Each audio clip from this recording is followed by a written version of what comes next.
gana básicamente la mayoría de de la Cámara, de 40 diputados, si no me equivoco, doctor, ganaron 24.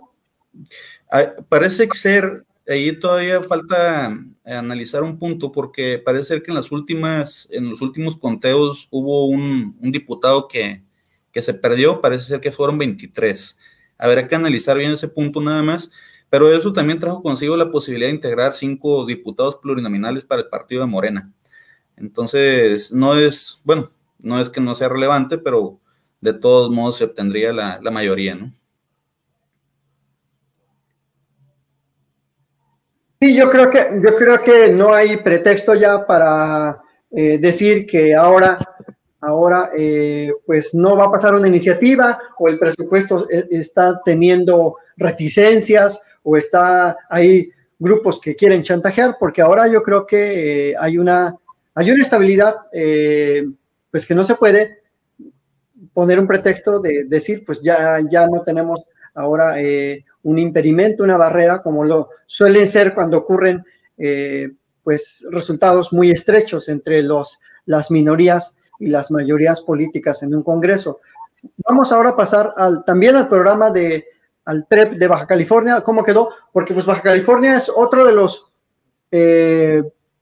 estados en los que prácticamente Morena y sus aliados ganaron Tijuana, ganaron Mexicali, ganaron Tecate, ganaron Rosarito, y pues básicamente al ganar Tijuana y Mexicali ganan todo el mayor electorado y por supuesto la mayor parte de la población que ahora van a gobernar, tanto desde los ayuntamientos también como desde el Congreso local. Así que, pues sí, también hubo una mayoría abrumadora en el Congreso local de Baja California, y yo esperaría mejores mecanismos de coordinación, porque, bueno, tenemos que decirlo, estos 2 años de esta gubernatura, pues fueron un poco, más bien, fue un periodo, desde mi punto de vista, demasiado corto, con mucha inestabilidad, con muchas pugnas, y lo que se vio en Baja California fue un pleito entre el gobernador y por lo menos la alcaldesa de Tecate y el alcalde de Tijuana. De hecho, pues la hoy electa gobernadora, la maestra Marina del Pilar, pues se mantuvo al margen de esos conflictos de manera muy inteligente, muy precavida, y ella, como exalcaldesa de Mexicali, pues logró la titularidad de la candidatura. Pero retomo un punto que tú mencionabas hace rato. A veces, aunque sean del mismo partido, aunque exista uniformidad política, se presentan problemas. Es decir, se presenta un golpeteo interno que suele traer a flote los errores que puede tener tanto un gobernador como un grupo de alcaldes, y también la dirigencia nacional de un partido, por lo que mencionabas hace rato, doctor, porque pues aquí en Baja California lo vimos, y básicamente fue una muy mala administración en el ayuntamiento de Tijuana, pésima, diría yo. Tenían todo para hacer una buena administración y no la hicieron. Esperemos que ahora se dejen de esas rencillas, porque eso creo que es lo que a nivel local influye en lo nacional para echar por la borda un proyecto. Y lo vimos en la Ciudad de México también, ¿no? Más otros elementos externos que incidieron, pues para orientar, o más bien desorientar el voto y lanzar toda una campaña mediática, telefónica, para hacer notar esos errores. Pero por eso el ahora qué del título que lleva el programa es, pues, ¿qué se va a hacer con esas mayorías? Y si eso garantiza pues una serie de aciertos, y no como lo hemos visto en algunos casos que parece que no garantizara nada, y más bien salen a flote los mismos errores de siempre. ¿Tú ahí qué consideras, doctor? Que puede ser, no sé. Pues mira, de acuerdo a la experiencia que he tenido en ese ámbito legislativo, yo te puedo decir que hubo muchísimos conflictos, por ejemplo, con diversos puntos a la hora de la elaboración del presupuesto, porque, como tú bien sabes, el presupuesto, las personas creen que el presupuesto lo hace el Poder Legislativo, pero en realidad quien hace el presupuesto es el Poder Ejecutivo a través de la Secretaría de Administración y Finanzas, y la recopilación que hace de los presupuestos elaborados por todos los organismos autónomos, también los organismos concentrados de la administración pública estatal y de los demás poderes, ¿no? Que luego son integrados en un presupuesto estatal, que es un proyecto, o sea, se construye un proyecto. Y ese proyecto sí es enviado al Poder Legislativo. Sin embargo, la capacidad de modificación del Poder Legislativo es muy, muy pobre. Yo te puedo decir de que de la totalidad de lo que fue el presupuesto 2018, 2019 y 2020 para el 21, las modificaciones fueron mínimas. La mayor modificación que hubo fue de 1,400 millones de pesos, de los cuales se fueron la gran mayoría de esos dineros al pago de deudas por concepto de pensiones, que es un problema que vienen arrastrando la mayor parte de los estados de la República. Y lo otro es donde existe el problema. ¿Por qué?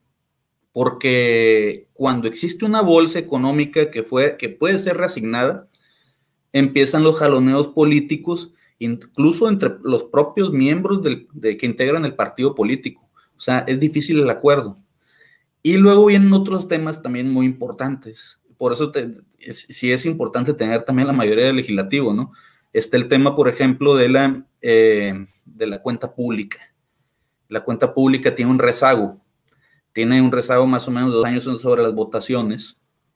Entonces, una vez que se va a votar por parte del Congreso la calificación de la cuenta pública, se está analizando el proyecto ya emitido por la propia auditoría, y a raíz de eso lo aprueban o lo desaprueban. Pero ¿qué pasa si se tiene un gobierno que es contrario al Poder Legislativo?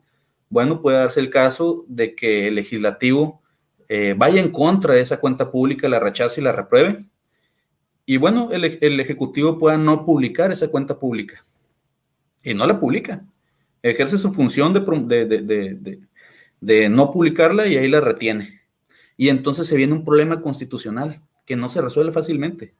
Entonces, indudablemente contar con el Ejecutivo y también con el Poder Ejecutivo y con el Poder Legislativo es poder hacer, es verdaderamente poder hacer, ¿no? No, nada más que, insisto que si no se cuenta con un partido que tenga estructura como es la mayor parte de los estados, entonces vienen las inconformidades. ¿Por qué?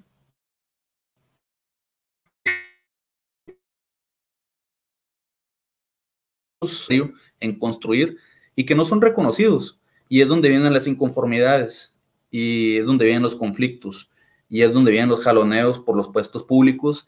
Y a pesar de que es realidad de que no deben de ir los candidatos o los posibles candidatos enfocados a lograr un puesto público porque no es la razón del movimiento, pues en parte tampoco es la razón del movimiento integrar personas que no han trabajado, que no han colaborado, que no han construido y que muchas veces tienen una reputación dudosa, ¿no? Y es donde se generan aún más conflictos. Yo creo que esos aspectos, si se tiene un partido sólido, si se tiene un partido con estructura, si se tiene un partido construido, si la gente se involucra en esos aspectos de la política, por lo menos ese tipo de conflictos se disminuyen y no hay tantos jaloneos a la hora de la toma de decisiones políticas, ni por el Ejecutivo, ni tampoco por el Poder Legislativo, que es el organismo político por excelencia, ¿no? O sea, en resumen, doctor, es hora de que se pongan a trabajar bien y de que se dejen de politiquerías, ¿no? Como tantas veces lo ha reiterado el presidente de la República, porque sí se ha notado muy, pues, terriblemente esa conducta de siempre estar luchando por una ganancia cortoplacista, meramente política, meramente de hoy soy diputado y mañana quiero ser presidente municipal, o pasado quiero ser diputado federal, y así. Creo que se están reproduciendo esos mismos vicios que tanto se le criticaban a la oposición, y eso creo que sí tiene que hacerse a un lado. Pero viste una respuesta clave. ¿Cómo le va a hacer la gente, por ejemplo, que nos ve, que muchos son militantes activos de Morena, para desplazar a esas personas ambiciosas que pues llegan y se aprovechan de la estructura y se se agandallan, como decimos, las candidaturas. Ahí que puede ser también el público, ¿no? El problema, doctor, es que se agandallan de eso porque realmente no existe la estructura, porque a esas personas les conviene la desorganización, porque entonces van a necesitar la organización que ellos ya tienen hecha. Entonces, yo entiendo las decisiones políticas, entiendo por qué las alianzas. En múltiples ocasiones no se ha tenido con qué defender, por ejemplo, las casillas. Es un ejemplo nada más, pero es una parte muy importante de ganar elecciones. Entonces, si no se tiene eso, se tiene que conseguir. Y entonces vienen las alianzas.